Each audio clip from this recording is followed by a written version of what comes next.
Welcome. You're listening to the Healthy Moving Podcast, the show all about helping you to exercise less, but move more so you will feel better.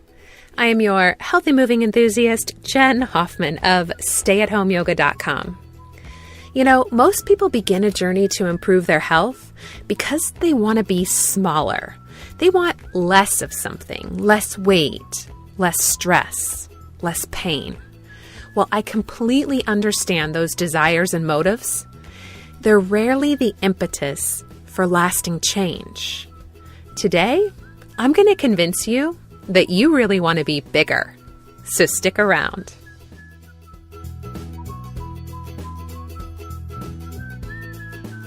When I was in college, one of my friends, Mary, was an exchange student from Australia.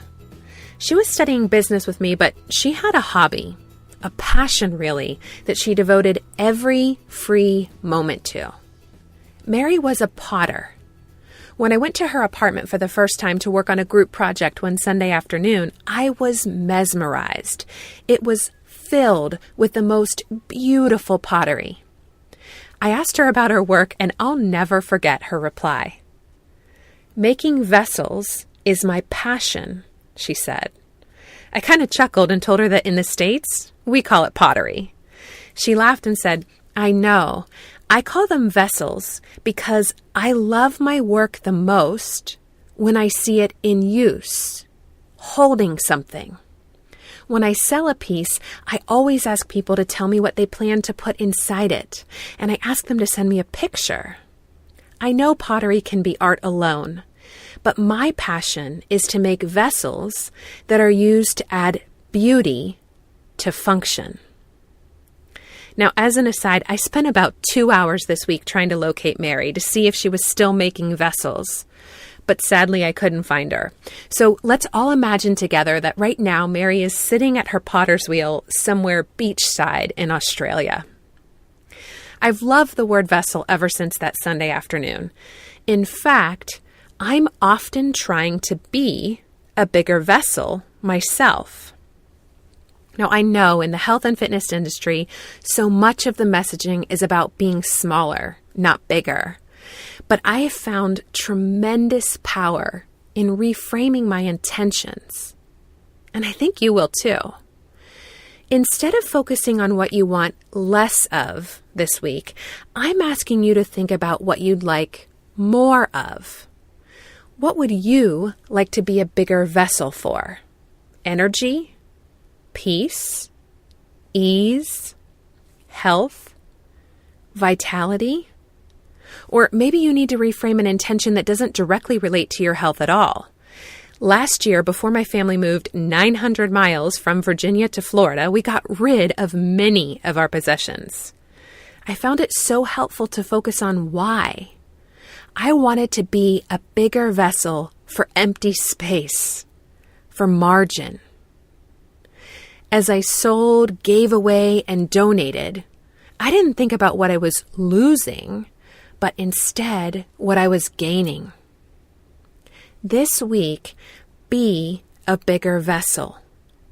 One of my favorite ways to feel this physically is with the breath. We are often a small container for our breath with shallow chest breathing. You can see this. Put one hand on the top of your shoulder and just breathe as you normally do. Do you feel the upper chest and shoulder elevate with each breath? This common breathing pattern that so many of us have weakens the core. It creates excess neck and shoulder tension, and it can even contribute to our stress and anxiety. Instead, we can become a bigger vessel for the breath by using our intercostal muscles. When we call upon them, these little muscles between the ribs rotate each rib open so that our thoracic cavity literally gets bigger to draw more breath in. Place your hands on the sides of your rib cage right now. Let your thumbs reach around to the back and your fingers reach around to the front. Now inhale. See if you can let the ribs expand into your hands. In the front, on the sides, and in the back.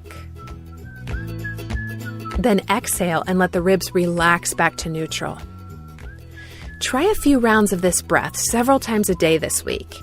Begin to change your breathing habits and become a bigger vessel for the breath. Now, I have a special treat for you. I made a quick video demonstrating this breathing technique. It's absolutely free. To get your hands on it, you just have to text the word vessel to 33444. That's VESSEL to 33444. Friends, your body is a vessel that has tremendous power to add both beauty and function to your life. Be a bigger vessel, not a smaller one. Okay, I'll be back in just a moment for this week's Q&A.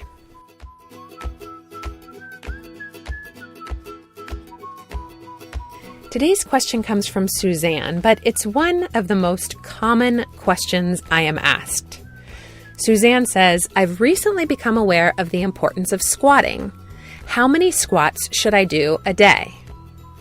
I absolutely agree that squats provide some pretty amazing movement nutrients, and I love them. But I kind of get a little twitchy when people want me to prescribe a daily recommended prescription for any exercise or movement. That's the very framework I try to break us all free from. Instead, I'd like you to think about the ways you can weave squatting into your life. See, I do variations of a squat each time I pull a load of laundry out of the dryer, or get something off a low shelf, when I investigate something on the ground while I'm walking with my kids, and even when I take a bathroom break. Yes, we have squatty potties at all of the toilets in my house. So, Suzanne, squat when life calls for it. I'm betting you'll start to hear the call more now that you're listening for it. You know I love answering your questions. It absolutely thrills me when I see that I have a new message from someone. You can leave me one with your question by clicking the Start Recording button over at healthymovingpodcast.com or by calling 201-580-MOVE. If you're enjoying the show, I have a favor to ask. Would you please head to iTunes to subscribe, rate, and review? That helps others to find us, and I read and appreciate every single one of those reviews. Like the awesome one from Amberlina42 this week. Thank you so much, Amberlina.